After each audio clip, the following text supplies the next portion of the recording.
Welcome to the And She Looked Up Creative Hour podcast. I'm your host, Melissa Hartfield, and I'm an artist and an entrepreneur. And yes, those two things can go together.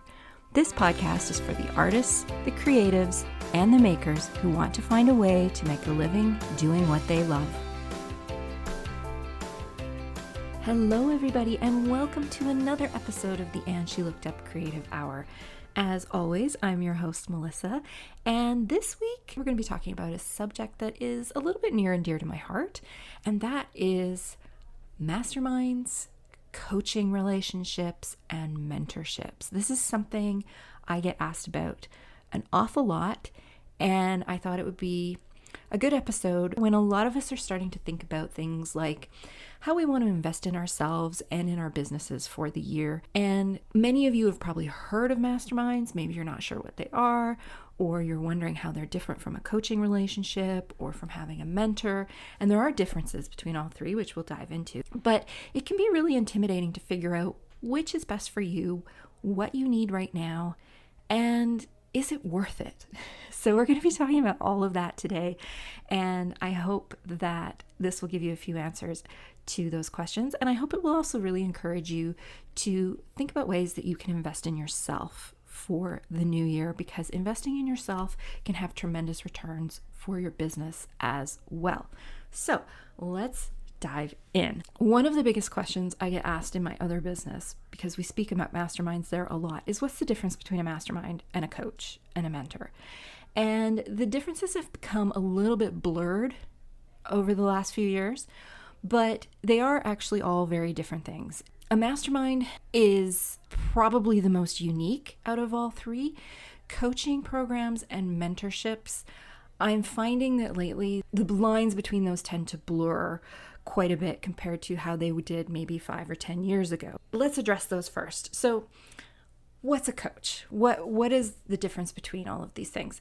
So a coach is somebody that you hire. They're somebody that you pay, usually for the short term, to help you with one or two specific problems that you're struggling with.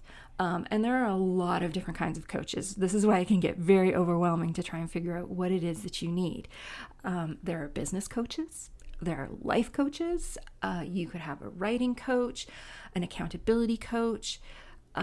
There's even things like CEO coaches and sleep coaches. Basically, if there's something out there that you need help with, there's somebody who can help you and coach you through it. Generally speaking, you hire a coach to help you with a specific problem. So I offer coaching services in my own business.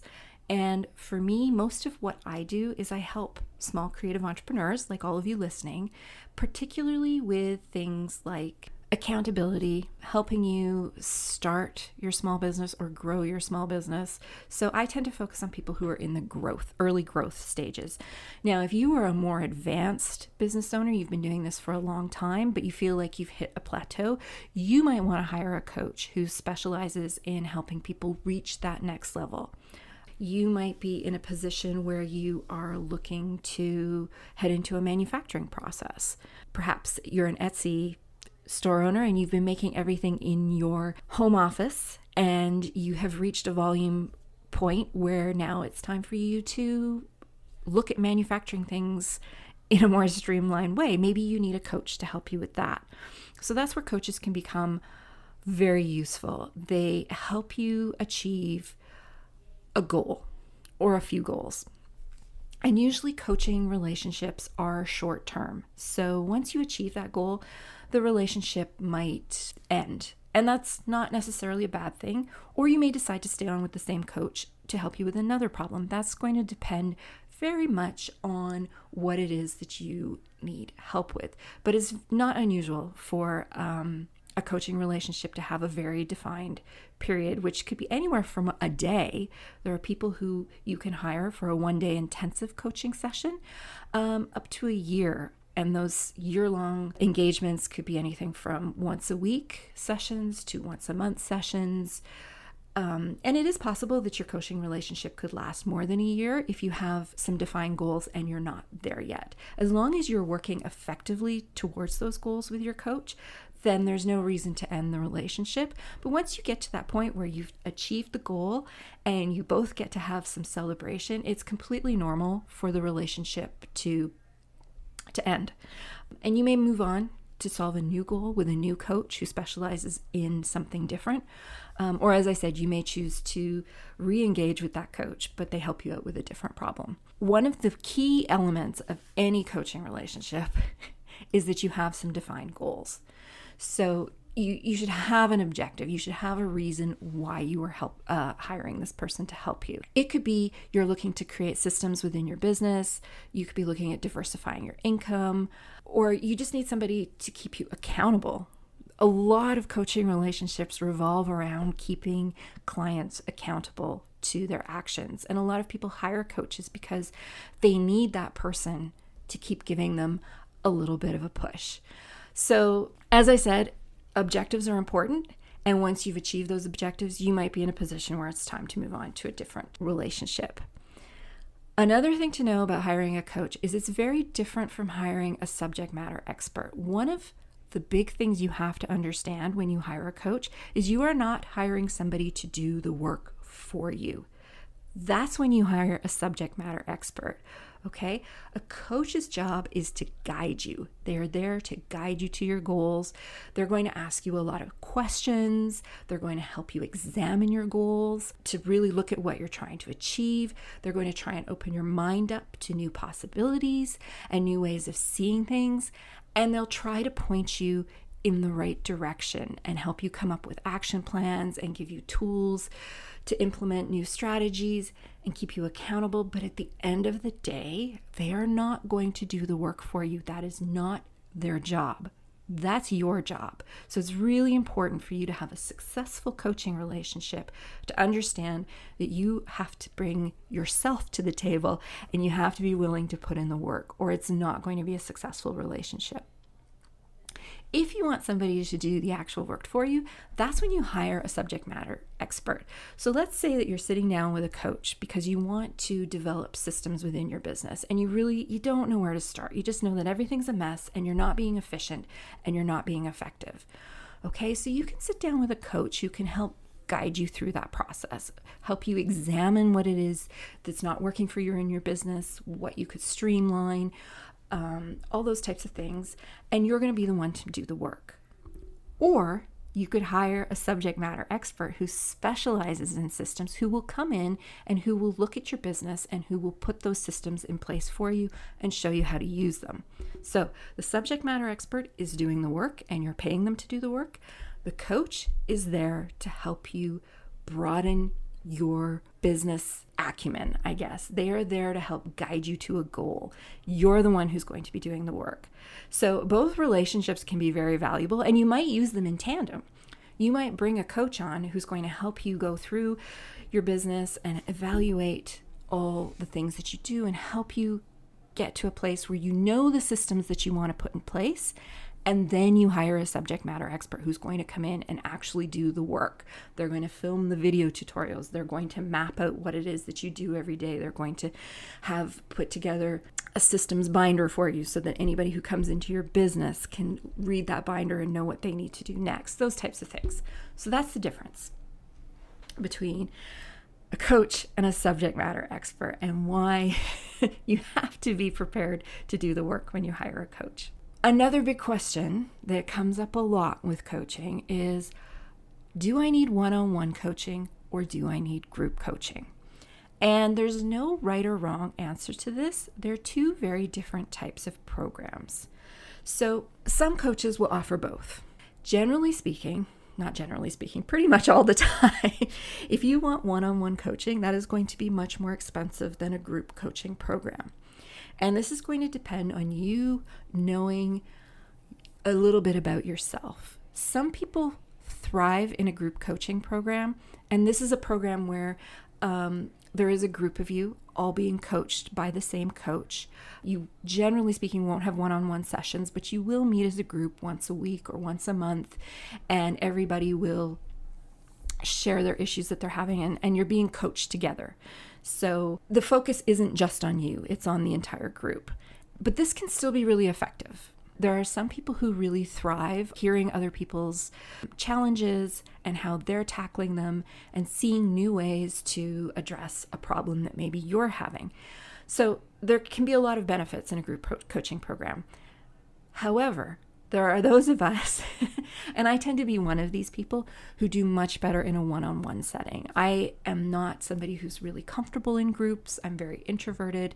And when I hire somebody and I'm spending that money, I really want the focus to be on me and my business and what I need to do to move myself ahead. I also have a mastermind group, which helps me with the group dynamic with a group of women that I'm very comfortable with.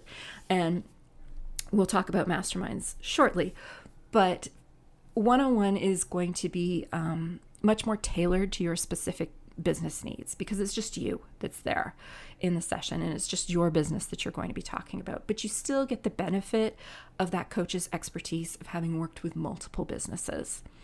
So they come with a higher price tag, but you're getting a very personalized service. And as I said, this is going to depend very much on your personality and the way that you learn and the way that you are motivated. So those are some things to think about.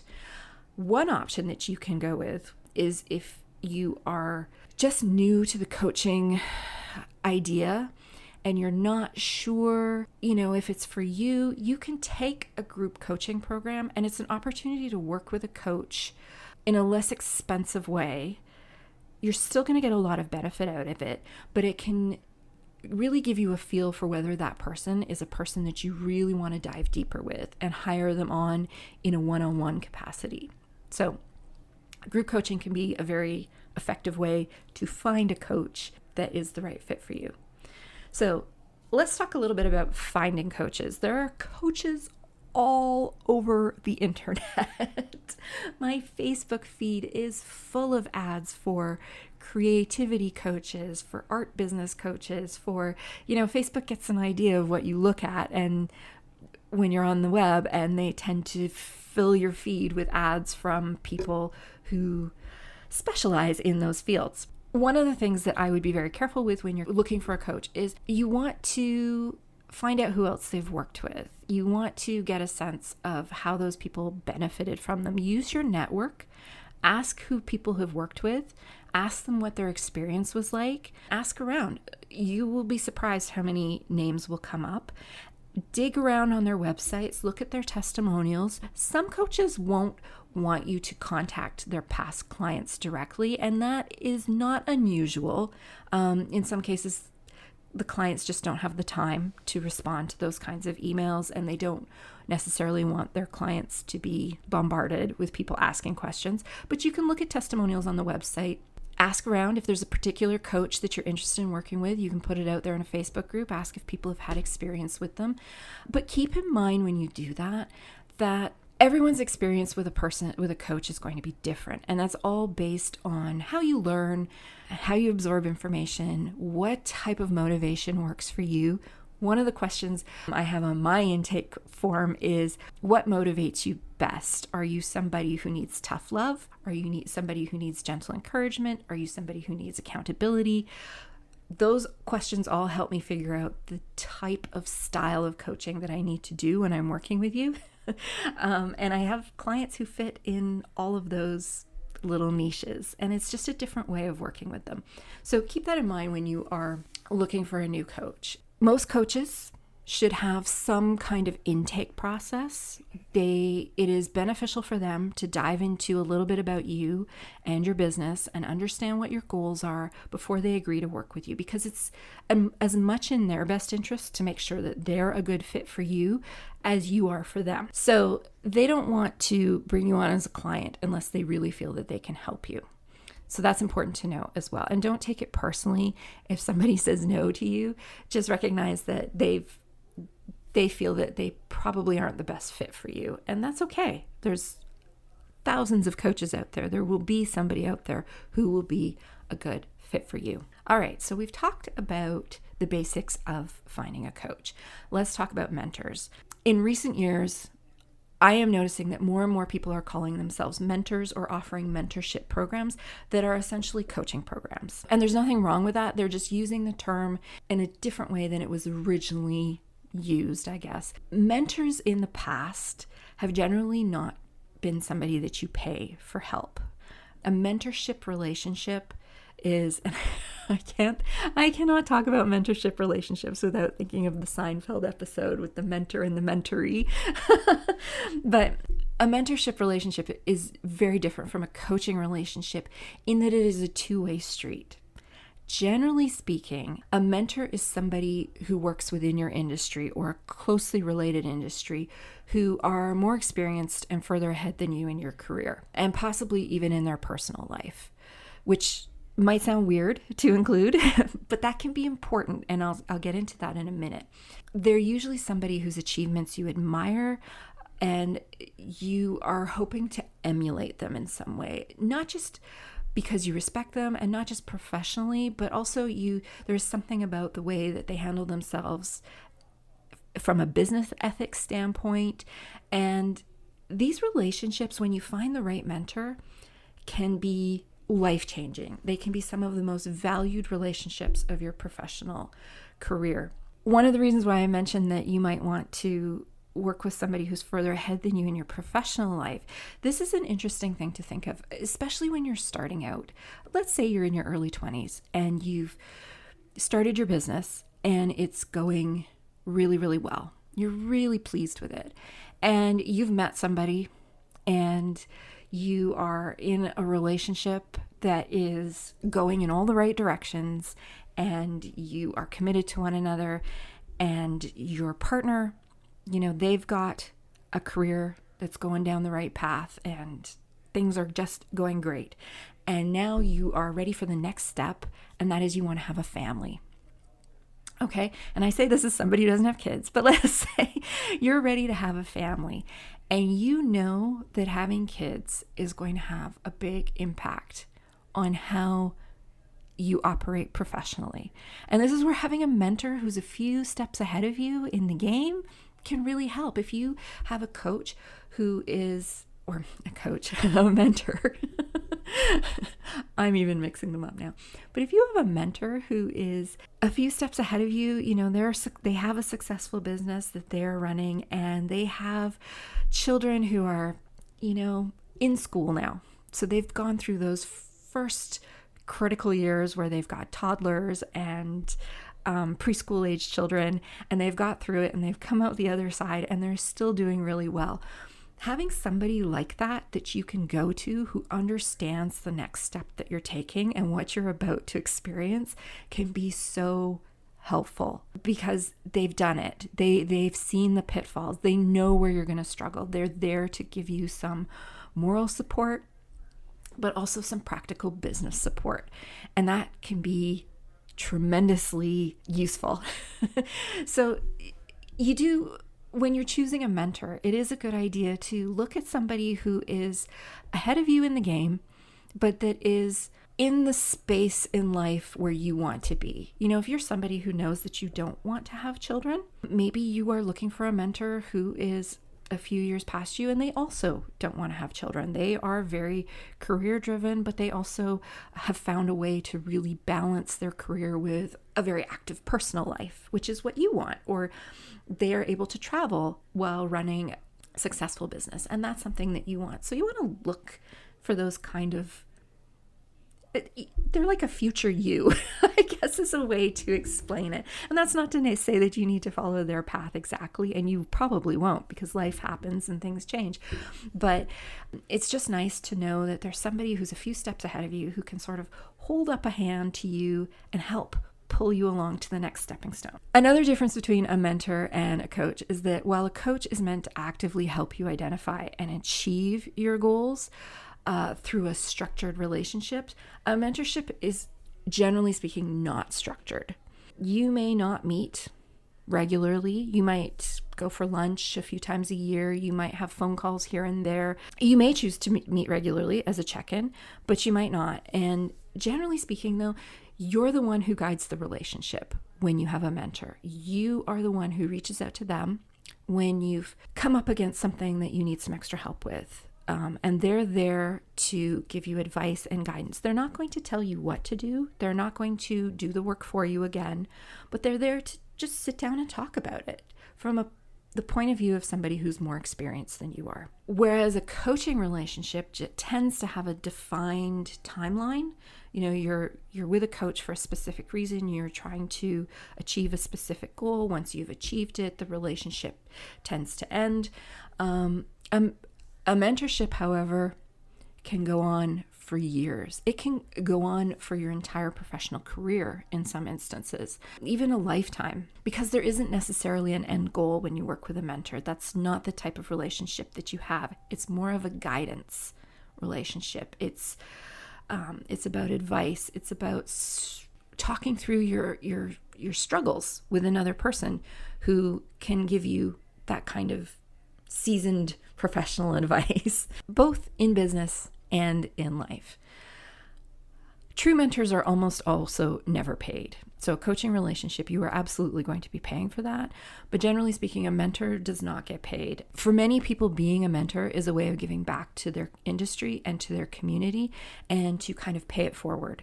So they've gotten help somewhere in their career, and now they are turning around and helping somebody who's coming up behind them. In large corporations, mentorships are often within the company. You'll be assigned a mentor as a junior employee. You'll be assigned to a senior employee whose job it is to mentor you. And that can be a very valuable succession planning tool. So as the company grows, as senior members move on to other positions or they retire, you have a group of younger executives coming up who have had the benefit of getting to work with those senior executives as in a mentorship kind of relationship. But this can still work when you're self-employed. Finding somebody who really just can offer all of that. It is in a way a succession planning for our industry. We want to make sure that there's a vibrant art community and creative community when we leave it. We want the community to be brighter and more successful than when we entered it. And so for a lot of us, as we get to the later stages in our career, we want to give that back. We want to help somebody, and we want to give that help out to somebody in the way that we were helped when we were first starting out. And so a lot of people mentor, it's because they want to be able to give back. And a lot of mentors do it because they enjoy working with younger people. It brings a breath of fresh air to what they're doing. They get as exposed to new ideas as you get exposed to seasoned advice. And for a lot of people who are in the later stages of their career, that's really vital to them. They want to stay connected. They want to know what's going on. They want to understand how technology is changing the industry, or how social media is making it possible to get your art out there in a way that they never had. That's important to them, and the relationship that they are building with you is as important to them and as rewarding to them as hopefully your relationship is with them. And that's why these kind of relationships can last for years, for decades, because it is definitely a two-way street. One of the other benefits of having a mentor is that they almost always bring their personal network to the table. And this can be invaluable when you are young and in the early stages of your career, or when you don't even have to be young. Perhaps you're just starting a new career, like perhaps you've left the corporate world this year and you are going full on into being a creative entrepreneur, but you don't have the network. This is where a mentor can be invaluable. And the more your relationship progresses and your trust level increases, the more likely it is that a mentor is going to invite you to events that you may not have been given access to, or introduce you to the right people at the right time as you progress in your field. So, maybe you're starting out, you have an idea in the back of your head for a book that could come out of what you're doing, but you don't know anybody in the publishing industry. Your mentor may very well know somebody in the publishing industry that they can introduce you to when the time is right. So these are the kinds of things that having a mentor can really help you with. And as we have mentioned on this podcast over and over and over again, it is all about your relationships. And so if you have somebody who can introduce you to people and give you that personal introduction, it can mean the world. It can open doors that you could previously only have imagined. And this is where a mentorship relationship can be so useful. It's one of the many ways that it can be so useful. So as I mentioned before, mentorships can be formal or informal. That's very much up to you. Most of my mentors are very informal relationships. Where they're just there when I need them, and I have no qualms about reaching out when I hit a roadblock and just need some help. And they have no qualms about reaching out to me if they're curious about something, or they notice that I'm doing something and they're interested in how I've gone about it and they want to talk to me about it. As I said, very much a two-way street. So in the creative world, most of us are probably going to find ourselves in informal mentorship relationships, just because you're not in a corporate office where somebody's going to assign you to a senior executive. You're going to have to find your mentors on your own. And this can be tricky because it's not the kind of thing where you just go up to somebody and say, hey, I really like your work. Can you be my mentor? And most people don't necessarily have the capacity for many mentorship relationships. So if you're looking for a mentor, they may have one or two people that they work with. Some may have others. It really depends on the person, but they can't handle 50 or 100 people. It's just not possible. And as you get busier within your business, you'll understand that. One of the most common, I think, in our industry, one of the most common mentorships that you'll find is being mentored from afar, in quotation marks. And this is where you never formally ask a person to be a mentor, but there's somebody that you have found through the course of your work, probably online, maybe somebody whose podcast you listen to, it may be somebody whose blog you read, it may be somebody whose work you really admire, and you follow them everywhere. This happened with me with Pat Flynn. I would say he was one of my first mentors from afar, where I started out listening to his podcast, and then I started reading his books, and then I started watching his YouTube videos. And so essentially, he's just somebody who I have always found he operates from a very similar way as I do. He operates from a place of service, which is something that's very important to me. The way that he manages his clients and customers and followers is a way that I really admire. And there's a lot of things about the way he does things that just resonate with me in a way like deeper than just beyond the business side of things. He's also about 5 or 6 years ahead of me in terms of his experience in being an entrepreneur online. So I've found him very helpful in the sense that usually as I'm starting to think about something, he's already gone through it. And I can go and I can learn from his mistakes, and I can read what he's written about it or listen to his podcast episodes about it. I have never met Pat in person. I have never spoken to him. He once replied to one of my Instagram stories. That was very cool. But he has no idea that I consider him a mentor, but he is in his own way. Another person that I have considered a mentor is David Duchemin, the photographer. I have had the opportunity to meet him and go for coffee with him a few times, purely because we lived in the same city for a few years. But again, he is somebody whose content, I admire him tremendously as a photographer, but I also admire him as a writer, as a published author. I also really admire the place that he comes from when he does his work. And that is, again, as I said, something that's truly important to me. And those are the kinds of people that you are trying to find. You're trying to find that person who resonates with you, who you can look to when you're struggling. And when I say look to, I don't mean you're necessarily picking up the phone or sending them an email, but you're able to go to their website, to their Instagram, somewhere, and see if there's somewhere in what they've written or spoken about that speaks to the issue you're having. Now let's talk about mentors that you work with in person, but that you've never formally asked to be a mentor. So years ago, when I was thinking about quitting my job to go out and open my own design studio, a friend from high school introduced me to a friend of his who owned his own web design company. And he just thought that this might be somebody who could help me. And that's when I met the person who is currently my web developer. He's a fantastic fellow. And he was one of those people who, the first time we chatted, I immediately clicked with him. And I think the first time we chatted may have actually been going for coffee. I can't remember. It was many years ago. But we clicked. We were both coming from a very similar place. And he was several years ahead of me on the journey. And he played a huge role in my first few years in business. He was so tremendously helpful to me.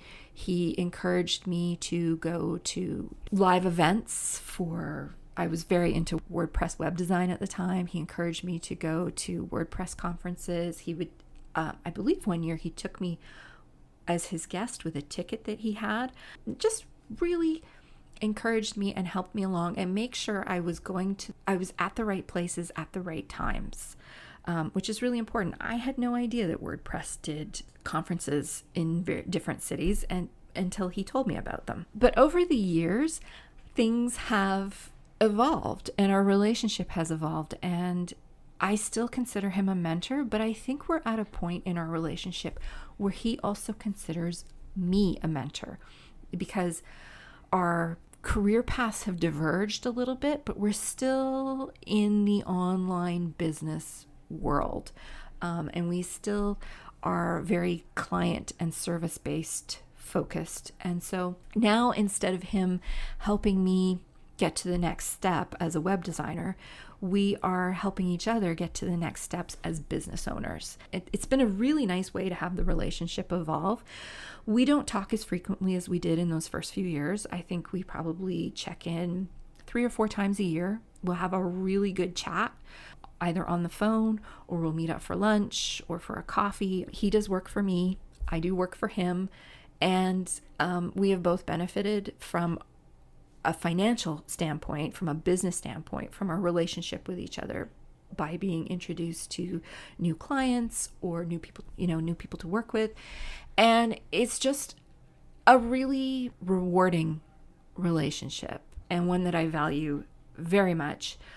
But we never formally entered into a mentorship agreement. And I would never have met him if a friend had not introduced us so many years ago. So how do you go about finding a mentor? This is tricky. It's a weird thing to go up and ask somebody, will you be my mentor? It's like being an adult and going up and saying, will you be my friend? That's not exactly how you do it. And very often they do start out as very informal relationships. If you are going to ask somebody to be your mentor, you need to have an existing relationship with them first. You can't just cold call somebody and ask them to be your mentor. It doesn't work that way. You have to have some kind of personal connection with them first. And there's different ways that you can go about that. A personal connection can be an introduction from a friend or a colleague. It could be reaching out to them online just to let them know that you have enjoyed their content, or to let them know that a specific blog post or video really spoke to them. The more frequently you comment and connect with them, the more likely they are to recognize you immediately when you do come up. That's a sort of very current way to form those kind of relationships. Another way that you can find a mentor is to simply ask people in your peer group, like, I'm really looking for somebody to talk to who is just a little bit further ahead of me. I'm stuck with a problem, and I would just love some seasoned advice, some sage advice. And do you know anybody? And you'd be surprised. It doesn't even have to be somebody who's in your immediate peer group in terms of from a work standpoint. It could be something as simple as saying to your mom or your dad, like, I really wish I knew somebody who I could talk to about this. Our parents tend to have big networks of people, and it might be somebody you had no idea they even knew. Ask around, ask your friends. You'd be surprised who's out there and who might be willing to talk to you or take a moment out of their day. A good thing to know, because mentorships are not paid, You really do have to be very respectful of their time. As I mentioned earlier, mentors can't take on 50 people. This isn't a coaching relationship. This is a one-on-one, very personal relationship in some ways. So if you do start working with somebody in a mentorship type relationship, whether it's a formal one or an informal one, be very respectful of their time. Give them the respect that they deserve. Be on time for meetings. Offer to pick up the bill when you meet up for lunch or for a coffee. Always thank them for their time. Send them a holiday card or a small token of appreciation on their birthday. And overall, show them that you respect that they have taken time out of their very busy schedule to help you in a very personal way. Make them feel that it's appreciated. Another thing to remember as far as the respect goes is be respectful of their suggestions and the advice they give you. Even if the advice they're offering up doesn't feel like a good fit, there will be times where you don't agree with your mentor, and that is okay. You can respectfully acknowledge what they're saying to you without having to follow it. So, they might suggest that you try this, this, and this. That's not going to work for you. First of all, I would suggest keeping an open mind. You never know, it might work. But if you've decided that's not going to work for you, just simply say, you know what? That's a really good way of looking at it. I'm going to give that some thought. Or you can say, I'm not sure that that's a good fit, but I appreciate the suggestion. I'm going to think on it for a little bit. That's just a perfectly respectful way to acknowledge that they have given you some advice. You might not feel it's a good fit, but you're not just shutting them down or saying that's stupid or I can't believe you would suggest that. So those are some ways that you can work with a mentor. There are a lot of coaches out there who offer up mentorship programs, and there's nothing wrong with that. Paid mentorship programs, I should, and there's nothing wrong with that. But I just want you to be aware of the fact that many of those are actually coaching relationships. And that's not to say that you can't have a very valuable relationship in those situations, but it is important to recognize that it is a little different from a traditional mentorship program. So those are the two different types of one-on-one relationships that you can have. And both of those tend to be about moving yourself to the next level, having help with either specific problems or just with some guidance as you move through your business career and your personal career. Now we're going to talk about mastermind groups. Mastermind groups are a completely different scenario, and they often get lumped in the coaching situation. I can understand why some people confuse mastermind groups with group coaching programs, but they are actually different. A mastermind group is a group of your peers, usually at similar stages in your business development. And you come together to offer up support and advice to each other through the challenges of growing your business. So that the support that you may get in a mastermind group could come from anything like helping each other set up solid goals for your businesses, brainstorming ideas for each member of the group, being a sounding board for each other for new ideas, providing constructive feedback on business ideas and scenarios, providing accountability. When you meet with your mastermind group every week, you don't want to be that person who comes back week after week without having moved forward on your goals. They also offer up access to each other's personal networks very often. And they can also be a forum to celebrate your successes and discuss your failures in a safe environment. One of the key rules of being in a mastermind group is that what happens in mastermind group stays in mastermind group. If done correctly, it's a very safe environment to discuss the ins and outs of your particular business. So I have been in a mastermind group for, I think, at least 3 years at this point. We've been together. There was initially 4 of us when we started. There are now 5 of us. We're all in the same industry, but we all have very different businesses. So none of us are competing with one another, but we also understand one another's challenges, which I think works really well for us. There are many different ways that you can run a mastermind group. I'll talk a little bit about what we do in a minute, but as I mentioned, some of them are by industry, which can be very broad. You could all be people who make a living off of your painting, but some of you might be acrylic painters, some of you might be watercolor painters, some of you might be mural painters, some of you may simply sell canvases of your work, others of you may be making products from your paintings. So you're all painters, but you're not competing with each other. You're all going to have your unique individual styles. You're all going to run your businesses in different ways, but you all understand the world of painting. I'm using this as a very broad example. I'm not a painter, so another example I'll use is food bloggers. You could have a mastermind group with food bloggers who are in different niches. So you might have one who is a recipe blogger. You might have one who's a culinary travel blogger. You might have one who specializes in baking. You could have mastermind groups that are very specific. It could be a mastermind group for travel YouTubers with more than 100,000 subscribers. So there's different ways that you can structure a mastermind group. Some are done by revenue. So you may have a group where everybody has under $50,000 in revenue. And the idea is that you are all trying to grow. So you're in those early stages of running a business. Other groups will settle on that 50 to 100,000 K revenue. So people who are established but are now on a growth trajectory. And then you may have mastermind groups that are for people who are making well over 6 figures or who are even hitting the 7-figure mark. Because once you hit that 7-figure mark, you are dealing with a whole different set of issues than somebody who is in that early growth stage. Masterminds can be organized by revenue. Some mastermind groups are paid. So this is an interesting way to look at it. Some are paid and some are free. A paid mastermind group is very often where you will have a professional facilitator who helps run the group. They're not an actual member of the group. They're the person who runs the group, make sure that it stays on track, make sure that everybody's accountable, make sure that everybody gets time to discuss their business. Or you may be in a free mastermind where the group kind of self-runs the mastermind, and there's pros and cons to both. Some may have a facilitator. As I mentioned, the facilitator is almost always paid.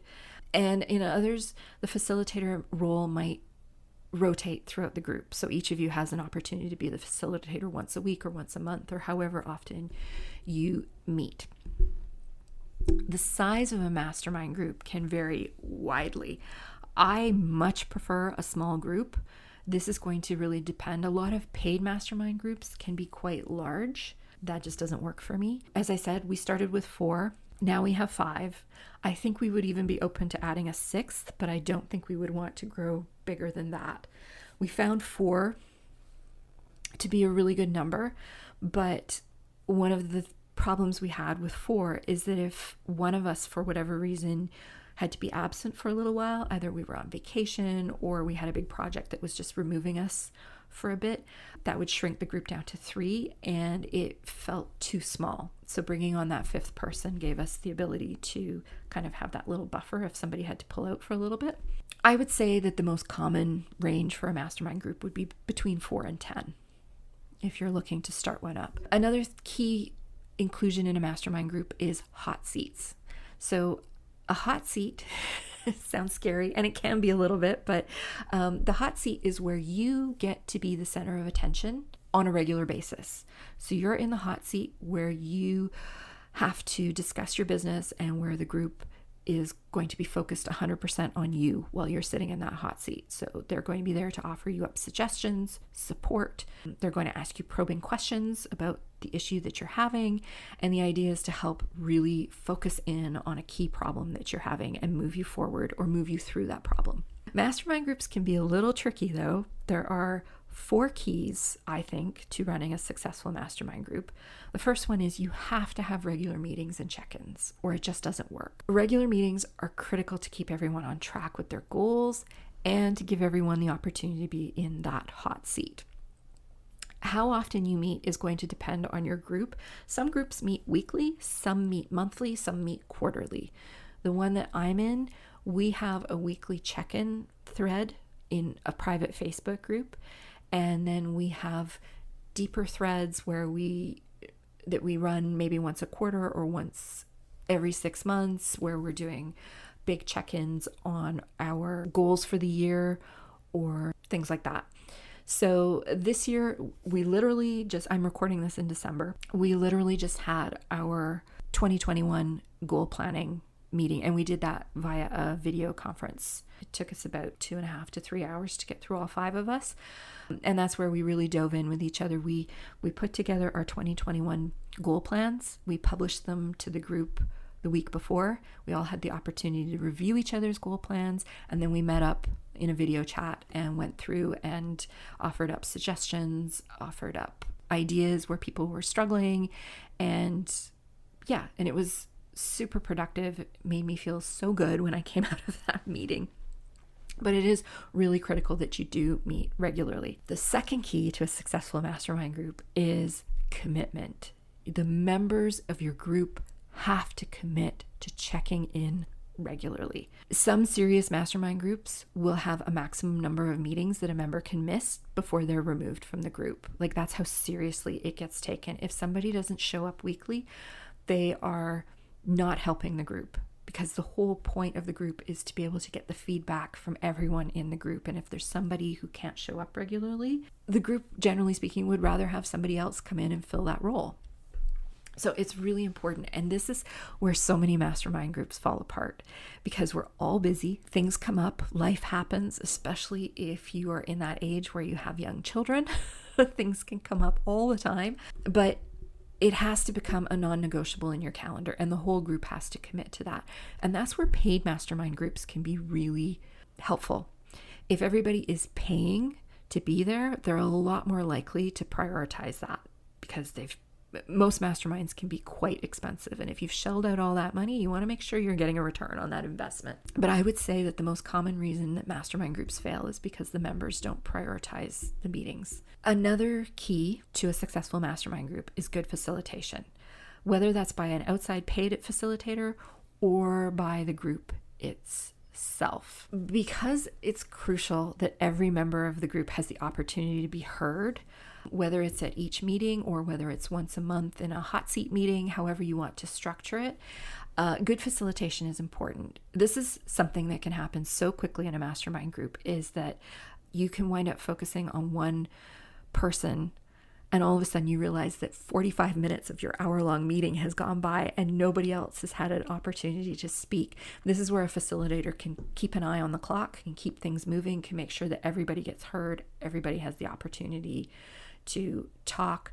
They can arrange the meeting times. They can be the one that reminds people that they need to show up. They can be the one who decides who's in the hot seat at each meeting and make sure that everybody else is prepared. So a good facilitator can be worth paying for, especially if you have a group that struggles to keep up with their commitments. Another thing that a good facilitator can do, there are people out there who actually help curate mastermind groups. So this will be somebody who professionally facilitates mastermind groups and ensures that all the people in the group are a good fit. So whether that is that they're all in a similar place in their business, or that they all are in a similar niche, or those kinds of things. So that's another service that you can pay for. And you'll find that there are a lot of programs for creatives out there where somebody will facilitate mastermind groups and make sure that the group that's being formed is a good fit for everybody in the group. The final key to a successful mastermind group, and I mentioned this earlier, is confidentiality. Your mastermind group should be a really safe place to talk about your business, because you are going to get into the nitty-gritty of your business. You're going to be talking about numbers. You're going to be talking about profits. You're going to be talking about losses. You're going to be talking about sticky situations that you're in, whether it's with a customer or with a supplier or potentially even a legal situation. So you want to be in a group of people who you trust and who trust you in return. And this is so important to your mastermind group. This is one of the things I love about my group. I feel like I can go to my group with pretty much anything. And it's been interesting this year because, as I've mentioned, I have been in a situation where I am in the process of trying to sell my main business. And a lot of the conversations that are being had in that process are under NDAs. And because they're under an NDA, I can't discuss them with my mastermind group. And it's really challenging. I have really realized in the last few months how much I really rely on their advice and their support, and not being able to talk to them about certain things has been really challenging for me. So this is how important having that confidentiality is just knowing that these are people that you can trust with your business, except when you're bound by an NDA. So those are some of the keys to running a really successful mastermind group. I do think it's important that members are all at a similar place in their business, because you want everybody to be in a situation where they can offer up support and advice on an equal footing. So if you have somebody in your group who is significantly further behind the group in terms of where their business is at, what can happen is that things tend to get a little bit skewed, because they're not able to contribute to the group in the same way that you're able to contribute to them. So you're able to offer up a lot of advice based on your experience and things that you've dealt with, but they are not yet at a position where they can offer up advice and suggestions to you in the same way. It's not to say that they can't offer up advice and suggestions. They absolutely can. But it's often what can happen when you have somebody who is further behind is that it can wind up being a little bit of resentfulness if people feel like they're constantly giving advice to this person, but they're not able to get the same level of advice in return. So that's important. Every stage of business comes with a different set of challenges and problems, and you just want to make sure that all of you are in a similar stage so that you can help each other out, and so that you understand what each person in the group is going through. I've mentioned the hot seat a few times. What is a mastermind hot seat? What does it actually mean? So the hot seat is your opportunity to have the floor in your group. It's where you get to present a specific challenge that you're having in your business to the entire group and receive direct feedback on it. It gives the group the opportunity to ask you deeper questions about your problem so that they can get a better understanding on it, and so that they can offer up solutions and advice based on their past experience. It's also an opportunity for the group to brainstorm around you. So sometimes hot seats can be the best conversations, because you'll get a lot out of it, but the group will get a lot out of it as well. So they can be really beneficial. The hot seat can be intimidating because you're going to be getting very honest feedback. Mastermind groups don't work if you're not giving each other honest feedback. You have to be prepared for that, but you have to understand that feedback is coming from a place of wanting you to succeed. This is the longest I have ever talked, I think. So how often you get to be in the hot seat is going to depend on the structure of your group. But ideally, you want to be in the hot seat several times a year, at least once a quarter, if not more. Ideally, if you can structure your mastermind group so that you get to be in that hot seat once a month, that's great. But it is important. You really want to be able to make sure that you have that focus on what you're doing. And this is where those larger groups of like 100, that's where you really have to be very careful. And if you're considering entering a mastermind group that is of that size, that is one of the first questions I would ask the person running the group is, how often can I expect to be in the hot seat? Paid or free masterminds, which should you do? There's no right or wrong answer here. A free mastermind group can be very effective. The one I am in is free. We don't pay. They can be very effective if the group is committed and you're able to facilitate effectively on your own. And this is something that we have gotten better at over the years. I think all of us would feel very comfortable facilitating a meeting. And we have managed to ensure that we check in regularly. When we first started, we did video calls, I think through Google Hangouts. And we really struggled with them. We really struggled finding a time. We are spread across the country, so we're covering 5 different time zones. Canada is a big country, and I'm on the far west coast, and we have members in the middle, and we have somebody on the far east coast. So it's a big stretch of time. Half of our group has children, the other half does not, so that plays into it. And when we first started, Google Hangouts was just fraught with technical issues. So we were always struggling with tech problems and timing issues. So what we decided to do was create a private Facebook group and have check-in threads. And that worked really well for us for several years. And now we're just starting to get back into doing video calls. So we did our 2021 goal check-in thread through video call. And we've committed to doing regular video calls once a month for 2021, as well as having our weekly check-in thread. So we found the weekly check-in threads were really great for keeping us accountable, but they didn't allow us to dive in as deep as we wanted to on some of the bigger issues. And so that's why we've decided to bring back the video conferencing calls so that we can really get into nitty-gritty and help each other out a little bit more. We're all at a point in our businesses where that is something we all really need.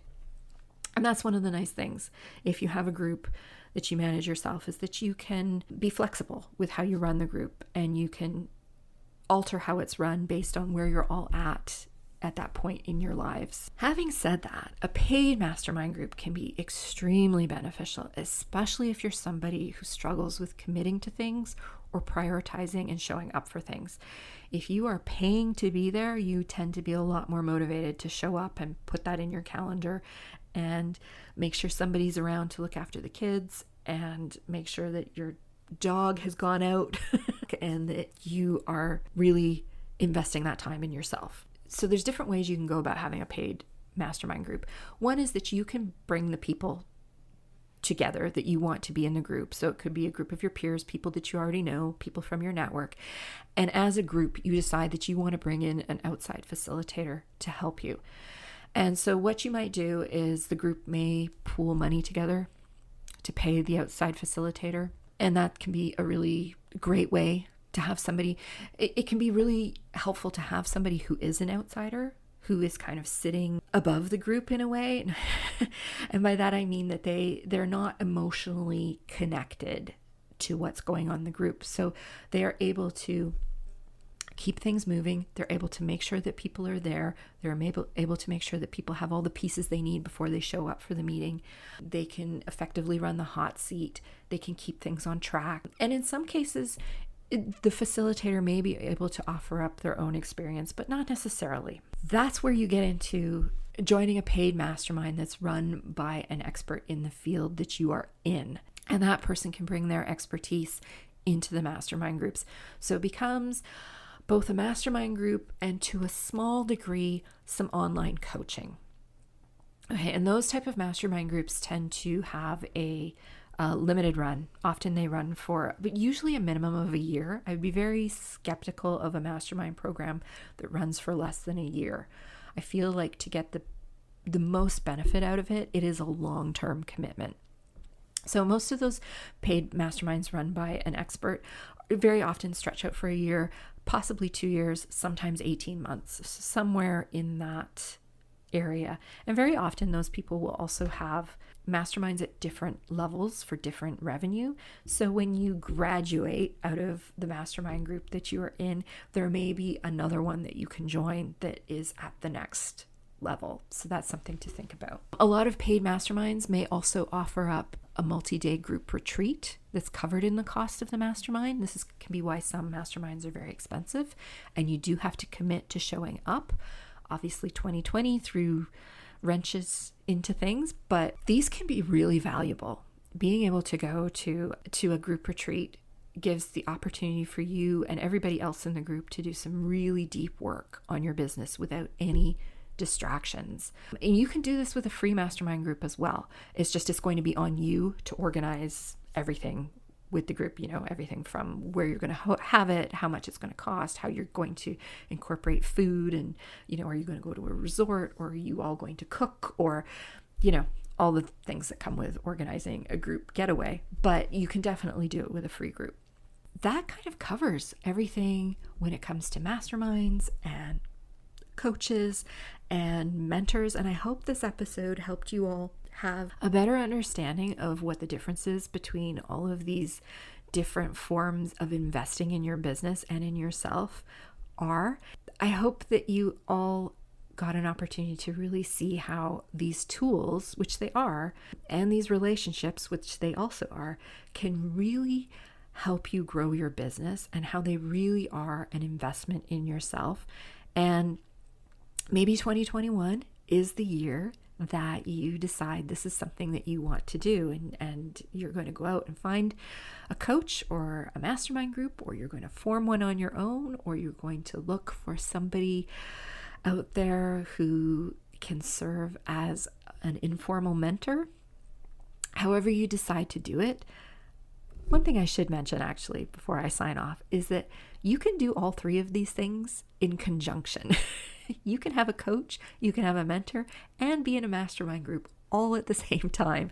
You don't have to do one or the other. So, and in some ways, they can all work really well together. So that's something to think about too. But I do hope that you find a way to invest in yourself as part of your business for 2021. And I hope this episode helped you out. So until next week, we'll see you all soon. Thank you so much for joining us for the And She Looked Up Creative Hour. If you're looking for links or resources mentioned in this episode, you can find detailed show notes on our website at andshelookedup.com. While you're there, be sure to sign up for our newsletter for more business tips, profiles of inspiring Canadian creative women, and so much more. If you enjoyed this episode, please be sure to subscribe to the show via your podcast app of choice so you never miss an episode. We always love to hear from you, so we'd love it if you'd leave us a review through iTunes or Apple Podcasts. Drop us a note via our website at andshelookedup.com or come say hi on Instagram at andshelookedup. Thanks for listening, and we'll see you next week.